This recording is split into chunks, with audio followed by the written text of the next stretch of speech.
Masa kejayaan Maot, Adipala dan Kroya Tempo dulu. Kapan dan mengapa?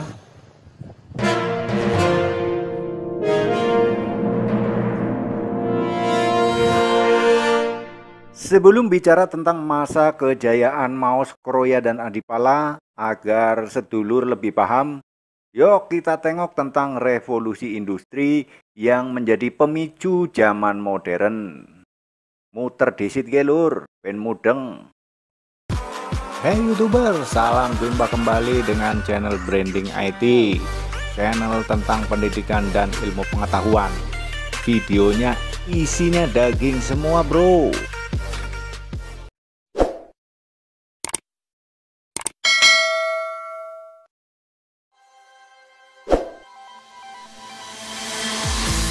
Revolusi industri adalah proses perubahan dari ekonomi agraris dan kerajinan tangan ke industri serta manufaktur mesin.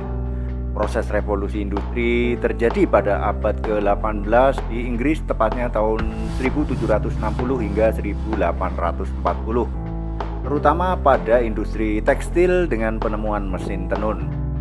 Belanda sebagai negara Eropa Barat yang dekat dengan Inggris tentu lebih cepat mengadopsi teknik pembuatan mesin industri saat itu, termasuk pembuatan mesin uap untuk kapal laut dan kereta api, listrik, fotografi, dan alat industri lainnya.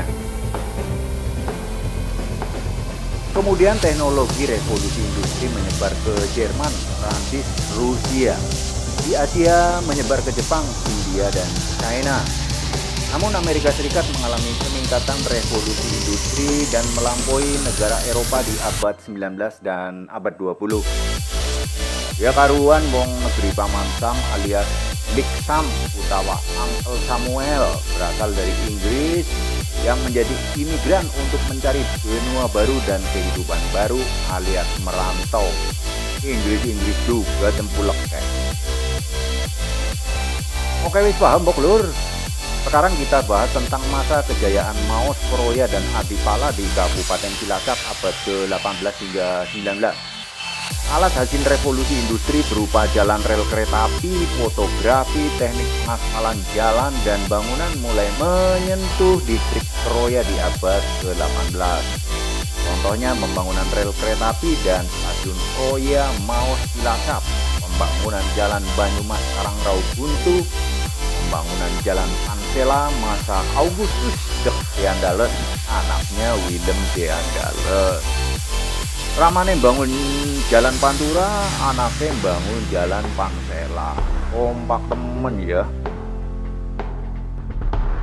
Wilayah Maos mulai tersentuh industri pada tahun 1889 hingga 1899 melalui proyek jalur rel kereta Cicalengka, Cibatu, Tasikmalaya, Maos, Banjarnegara, bahkan hingga ke Semarang.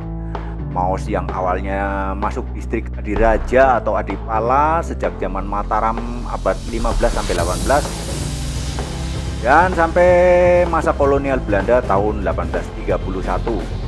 Kemudian Maos masuk wilayah distrik Kroya sekitar tahun 1842 hingga 1942. Waktu gue sampang urung lahir, asih melu Maos lur. Jadi kejayaan Adiraja atau Adipala adalah pada masa kerajaan Mataram dengan berdirinya pusat pemerintahan daerah dan perkumpulan seni budaya di sekitar Gunung Serandil dan Pasar Adipala hingga Muara Sungai Serayu. Kejayaan Kroya dimulai sejak dibangunnya jalur rel kereta api Surabaya Cilacap, Bandung Solo, dan Jakarta Cirebon Purwokerto Yogyakarta 1877, 1888 hingga 1923. Ayah gue mudeng apa mumet lur? Naik mumet di pot pulpen ditulis tahunnya terus ditulis kejadiannya. Nek ora ya madang karo macet disit ben mandan kepiar. Masa kejayaan Maos dari sisi jalur pariwisata kereta api bangsa Eropa dan juga stasiun tempat pengumpulan hasil bumi berupa tebu, tembakau, padi, kapas, ikan, batu, pasir, kerikil untuk diangkut ke pelabuhan Semarang. Berikut ini beberapa catatan perjalanan penumpang wisata kereta yang pernah singgah di Maos, yaitu Eliza Skidmore pada tahun 1895, Yo Tek Hong pada 1904 sampai 1910, dan Muhammad Raji tahun 1905 hingga 1912, serta Harriet W. Ponder yang menumpang kereta cepat pada 1930-an.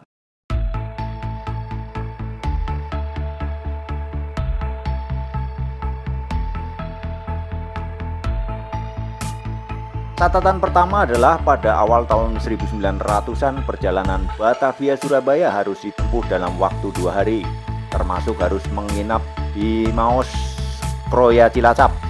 Namun bagi pelancong saat itu, pelancong Inggris dan pejabat Belanda, Maos lebih sering disebut dekat kota Purwokerto, Banyumas, Jawa Tengah. Pada 1906 dibuka jalur Batavia, Karawang, Bandung, Yogyakarta, Surakarta, Surabaya melintasi Purwakarta dan Padalarang yang tentu melewati Maos dan Kroya.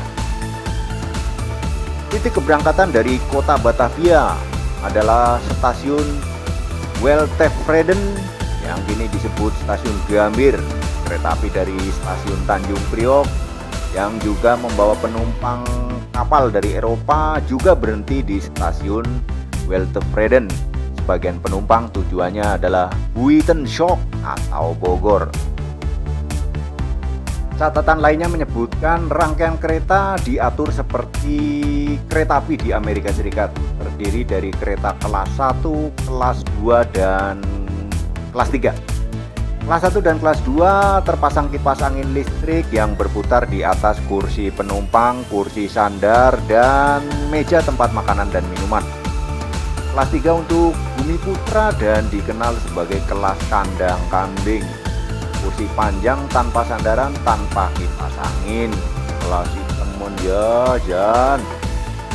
Nek zaman tahun 1990 hingga tahun 2000 ya istilah gerbong eksekutif, gerbong bisnis, dan gerbong ekonomi. Jadi ya orang anak kelasing kayak kandang kambing, ekonomi diapik. Sementara kereta dengan pendingin udara baru tersedia pada tahun 1939.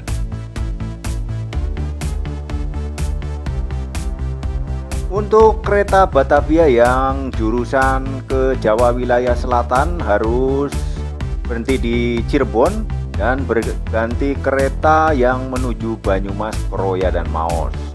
Ada beberapa maskapai pemerintah dan swasta yang mengoperasikan jalur rel kereta api di Jawa semasa itu sehingga harus berganti kereta di jalur yang berbeda. Para penumpang Bumi Putra dan timur asing non-Eropa harus menginap di Hotel Slamet di Maos, dekat Cilacap. Para penumpang Eropa dapat menginap di Hotel Andries Gouvernement yang lebih mewah dan nyaman. Maos dan Kroya menjadi titik tengah perjalanan yang dicapai 12 jam dari Batavia atau 14 jam dari Surabaya. Faktor kepercayaan leluhur soal gangguan makhluk halus di malam hari membuat kereta api pada mulanya tidak beroperasi malam hari dan penumpang harus turun serta menginap di hotel. Pada masa itu jalur kereta Batavia Karawang Cikampek Padalarang yang kini dilayani Argo Parahyangan untuk rute Jakarta Bandung belum ada. Dengan demikian perjalanan kereta api harus menempuh jalan Batavia Buitenshoek Sukabumi Cianjur Bandung. Dari Bandung kereta bergerak ke selatan ke arah Tasikmalaya.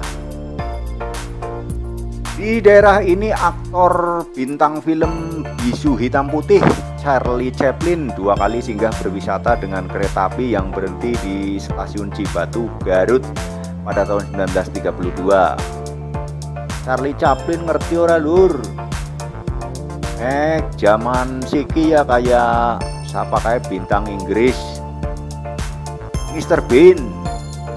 Nek ora nek nang Indonesia ya kayak Komeng. Ngerti ora Mr. Bean kalau Komeng? Gaul mulane ya.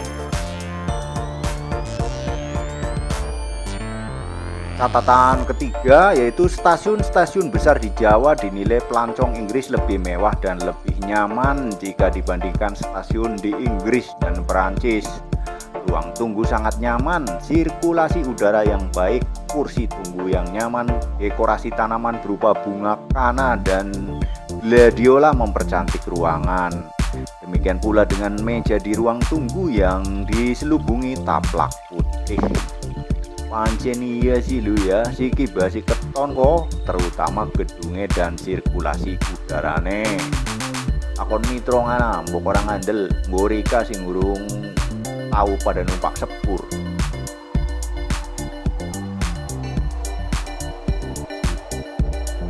Namun stasiun Maus pernah rusak cukup parah karena gempa bumi. Dalam catatan BMKG yang merilis geologi nasional, gempa itu tercatat terjadi di tahun 1923 dan tahun 1916 yang mengakibatkan kerusakan di Maus dan kesugihan 340 bangunan dan rumah hancur total, serta di Selarang 400 rumah roboh. Ini ngurung jelas gue hotelnya pada ambruk atau rusak apa ora, jajal ditelusuri maning gue lur sing nang daerah kono.